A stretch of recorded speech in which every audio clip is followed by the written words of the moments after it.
Financial Accounting, Chapter 2, Analyzing Transactions, Part 2 of 3. This narrated PowerPoint expands on the content of Part 1. Part 1 was brand new content for the introductory financial accounting student, where you learned the rules of debit and credit.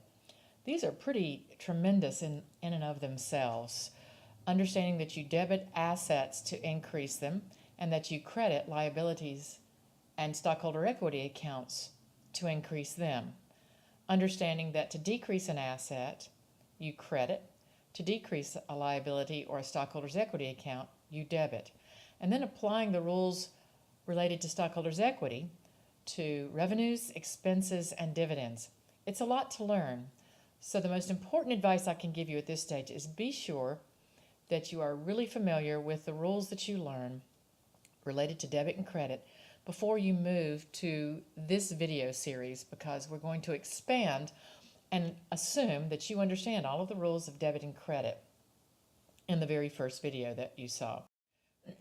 So what we learned were these T accounts and these transactions that are posted into T accounts. The transactions, of course, that we learned from Chapter 1. So what we've got now is a process where we've talked about assets and liabilities and stockholders' equity as our accounting equation. And then we started looking at individual accounts within each accounting component or element of the accounting equation. We learned about this quirky one, unearned revenue. And then we learned about some of the things over here related to common stock, dividends, revenues, and expenses, and all of these different accounts under each element of the accounting equation. And we learned, of course, how our accounting equation balances. So I want you to pause a minute, look at what you see on this slide, and stop and think if you were a business owner and you were looking at the accounting records and you see this check for $13,320, or you come over here and you see an increase in your liabilities of $3,000. If you were the owner of this company called Creative Designs, Inc., I've just pulled it out as an example, because if you owned this company, wouldn't you want to know what was going on and why? And what if that information was forgotten or the employee that had recorded it was no longer with you? So what we find is that T accounts can't be used alone to prepare the accounting records, to prepare the financial statements. There has to be more. And that more is what we're going to be covering in this video series. We're going to be talking what's more as. So the rules of debit and credit are initially entered into something called a journal. And so what we're going to learn to do today is to record journal entries. Journal entries are considered the book of original entry. It's where the details of a transaction comes from. It tells you where the revenue you earned came from. It talks about dates. It might talk about if you purchase an asset, what the loan terms might be, what the interest rate is, what the payment terms are. So journals provide much more information for users of financial statements. First, let's talk about these journal entry accounts and some of the terminology. So these are journal entries we're going to be learning about, where we provide details. You're going to start hearing things like received cash for services provided. And if you remember the rules of debit and credit, then in this example, you debit cash and you credit revenue or fees earned. Skip down to one. Paid on account. What does that mean? Paid on account. Well, that means that an accounts payable has gone down and cash has gone down as well. Purchased on account. That is the terminology to say that you bought something through an accounts payable. Issuing common stock. That means that cash or another asset was exchanged for common stock. Services provided on account. That means that a customer used the business's services, and instead of paying cash, it was done, as we call it, on account, and we record an accounts receivable. So this is the way the terminology works, and you'll see some of these examples in the next several slides. So let's learn more about this new journal entry format that we're going to be talking about for the rest of the course. Let's start with a transaction. Chris Clark deposits $25,000 in a bank for common stock. Okay, here's the first journal. Often they're called a general journal. Let's look at step 1. The date is listed. Step 2, underneath description, you see cash is recorded. And then over here, we see underneath debit, and notice the debit's on the left-hand side again. Underneath the debit, we see the dollar amount. And you probably recall this transaction from chapter 1. So we have this template for the journal that allows for date, description, and the debit or credit. So moving along to step 3, our credit was for common stock, and then there's the dollar amount for the common stock. And step 4 is an explanation. The prior accountant in me, when I used to work in practice, says that this explanation is crucial for leaving a trail so the business owners can understand what has been occurring in this transaction and why it affects the financial statements the way it does. Step 5 we'll use in a little bit. It's a posting reference, and this posting reference here allows you to refer back to maybe some primary documentation or to see where this cash and this common stock is going to end up whenever you put it into the next phase. So this is our very first transaction. Let's go on to another one. Oh, sorry, forgot about this part.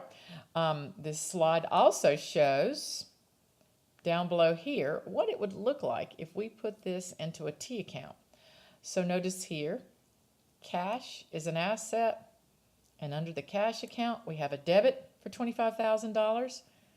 Common stock is a stockholder's equity account. Stockholder's equity is increased by a credit, and so on the right-hand side of the T, the stockholder's equity account is shown as increasing. Intro students always just get overwhelmed by this, so that's why I strongly suggest that all students know the rules of debit and credit. And then as we go through each one of these slides in this video, you'll get slowly comfortable with some of the terminology. Assets increased, common stock increased, our financial equation, our accounting equation is balanced because assets are equal to stockholders' equity. Okay, let's go to another transaction. On November 5th, if you recall, again, this is from chapter 1, Net Solutions paid $20,000 for purchase of land. So what we have is the purchase of land for a building site. There's our explanation. Here's our date. Here's our debit entry, and the dollar amount was $20,000. Here is our credit entry. The dollar amount of the credit entry is $20,000. Remember, because this is double entry accounting, our debits and credits equal, because the accounting equation is an algebraic equation. So now with this transaction, what we show is that land has gone up $20,000 and cash has gone down. And we've recorded these transactions in the T accounts. So as you start to get more comfortable with the rules of debit and credit, the thought process is this. Land is an asset, it's increased by a debit. Cash is also an asset. In this case, because cash as an asset was decreased, then we record this transaction in a credit. Debits on the left, credits on the right. There were no financial transactions on this side. Notice that everything occurred over here in the asset section. Increase, decrease. Okay, let's move forward to another one. Supplies purchased. As you recall, November 10th, supplies for $1,350, and they're recorded as an asset. And accounts payable, which that means they purchased supplies on account. That means that they had an account with the company that sold them the supplies. They paid $1,350 for it.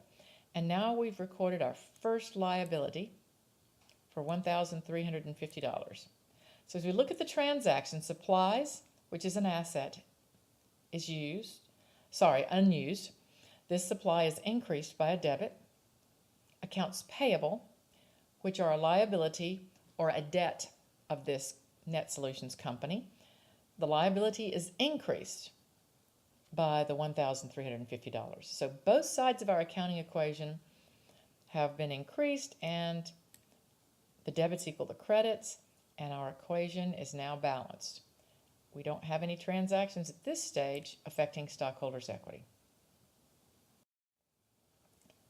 Net Solutions makes a sale, provides a service to a customer, earns $7,500 in cash. Cash is an asset. It is increased when it is deposited into the bank. I'm going to pause here for a minute and let you know one of the rules that I used to recall when I was studying this.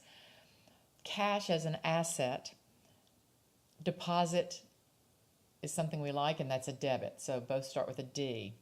Checks are something we don't necessarily like. They're on the right-hand side. They decrease that asset, and they start with a C. So deposit D, checks C. D is debit, C is credit.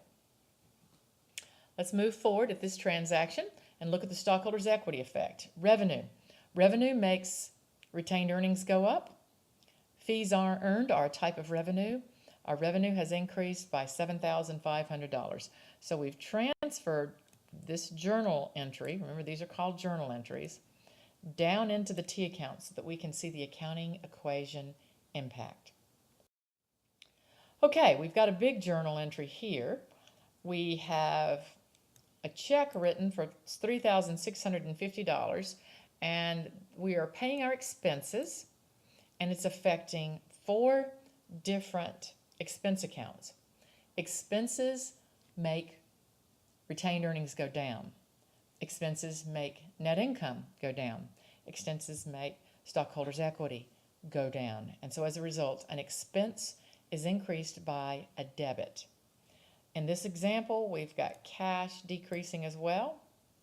So wages, rent, utilities, and miscellaneous expenses all go up. They are debited to increase.